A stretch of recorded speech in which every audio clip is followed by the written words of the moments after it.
आज मैं आपको ले जा रहा हूँ वहाँ जहाँ से पांडवों ने स्वर्ग के लिए प्रस्थान किया था, जहाँ पर महर्षि वेद व्यास ने 18 महापुराणों की रचना की थी, जहाँ पर गणेश जी ने महाभारत को लिखा था, जहाँ पर दिखती है सरस्वती नदी की एकमात्र जलधारा, जहाँ पे है मायावी वसुधारा फॉल्स, भारत का आखिरी गाँव माणा। तो फिलहाल हम लोग हैं माना गाँव यानी माना विलेज पे। ये इंडिया का लास्ट विलेज कहा जाता है, मतलब लास्ट विलेज ऑफ इंडिया।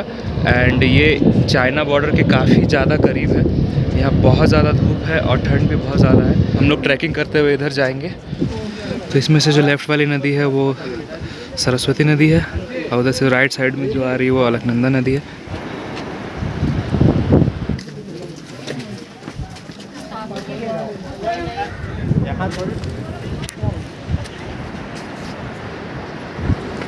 चारों तरफ पहाड़ों से घिरे इस खूबसूरत गांव में हम लोग धीरे धीरे आगे की ओर बढ़ रहे थे और आगे आते ही हमें दिखता है ये प्यारा सा सरस्वती मंदिर, जो कि फिलहाल अभी निर्माण हो रहा है। इससे पहले यहाँ पर एक छोटी सी सरस्वती माता की मूर्ति रखी हुई थी। यहीं पर निकलती है सरस्वती नदी का एकमात्र धारा, जो कि कहा जाता है कि पाताल लोक में गायब हो गई है। कहा जाता है कि एक बार जब गणेश जी यहाँ पर लिख रहे थे वेद पुराणों को, तब सरस्वती नदी बहुत ही ज्यादा शोर मचा रही थी। उसी टाइम गणेश जी ने इन्हें शांत होने के लिए कहा, बट सरस्वती नदी शांत नहीं हुई। तब गणेश जी ने इनको श्राप दे दिया और कहा कि तुम आज के बाद किसी को नजर नहीं आओगी। तब से सरस्वती नदी यहीं से पाताल लोक में गायब हो जाती है। और हम लोग इस वक्त जहाँ खड़े हैं वो है भीम पुल। कहा जाता है पांडव जब स्वर्ग की ओर जा रहे थे, उस समय यहाँ पर द्रौपदी जी इस जगह को क्रॉस नहीं कर पा रही थी। तभी भीम जी ने यहाँ पर एक बड़ा सा पत्थर उठाकर यहाँ पर पुल बना दिया। तब से आज तक ये पुल वैसा का वैसा ही है। आप यहाँ पर देख सकते हैं, ये रहा ये भीम पुल। ये विशालकाय पत्थर आज भी वैसा ही है। तो अब हम चलेंगे उस मार्ग में जहाँ से पांडव स्वर्ग की ओर गए थे। यहाँ से 5 किलोमीटर चलने के बाद हमें देखने को मिलेंगी वसुधारा फॉल्स। तो ये है इंडिया का लास्ट विलेज, माना विलेज। इसके आगे इंडिया चाइना का बॉर्डर आता है। हम लोग अभी 10,000 मीटर से भी ज़्यादा एल्टीट्यूड पर है। ऑक्सीजन की बहुत ज़्यादा कमी है यहाँ पे, थोड़ी सांस फूल रही है।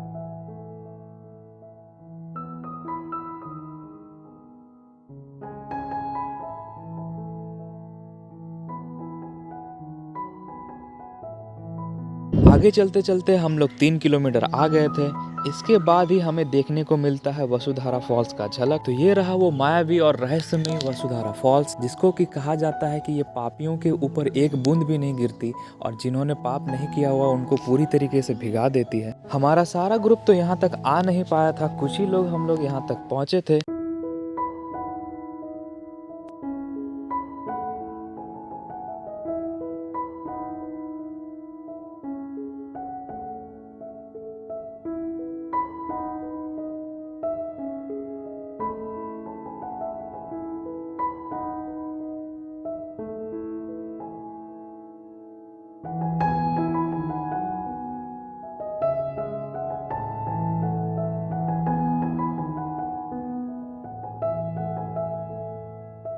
तो हमें यहाँ आने के बाद पता चला कि हम लोग हैं यहाँ पर 13,000 फीट की ऊंचाई पर। और यहाँ के दृश्य के बारे में मैं आपको क्या ही बताऊं। यहाँ से बादल एकदम हमारी आंखों के सामने साफ साफ दिखाई दे रही थी। यहाँ का दृश्य छोड़कर जाने का मन ही नहीं कर रहा था, परंतु वापस जाने का भी समय हो रहा था। हमारे बाकी लोग वहाँ पर भीम पुल के पास इंतजार कर रहे थे, तो अब हम भी चलेंगे वापस उसी भीम पुल के पास। ये है इंडिया की लास्ट शॉप। इसके आगे इंडिया की कोई दुकान नहीं है। ये भी अपने आप में यूनिक ही है। तो ये है इंडिया की लास्ट शॉप और ये आंटी जी हमें अभी मैगी खिलाएंगी। क्या नाम है आपका आंटी? पूनम रावत। इधर से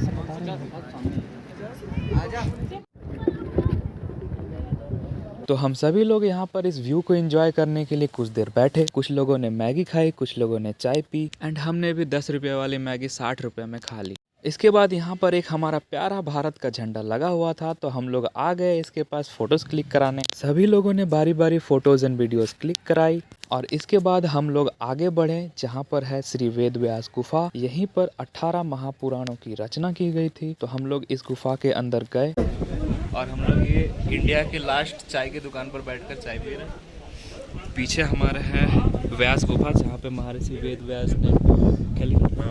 महाभारत लिखा था। गणेश जी के द्वारा महाभारत लिखा था। बाकी बाद में बताएंगे। बाय। चाय इसके बाद सबसे आखिर में हम पहुंच गए श्री गणेश गुफा। तो हम लोग फिलहाल आ चुके हैं श्री गणेश गुफा में। ये वही जगह है जहाँ पर महर्षि वेद व्यास ने महाभारत को नरेट किया था और गणेश जी ने उसको लिखा। मैंने इसी तरह के उत्तराखंड के ऋषिकेश, देवप्रयाग, बद्रीनाथ के वीडियोस भी डाल के रखे हैं, आप यहाँ पर क्लिक करके उसको देख सकते हैं।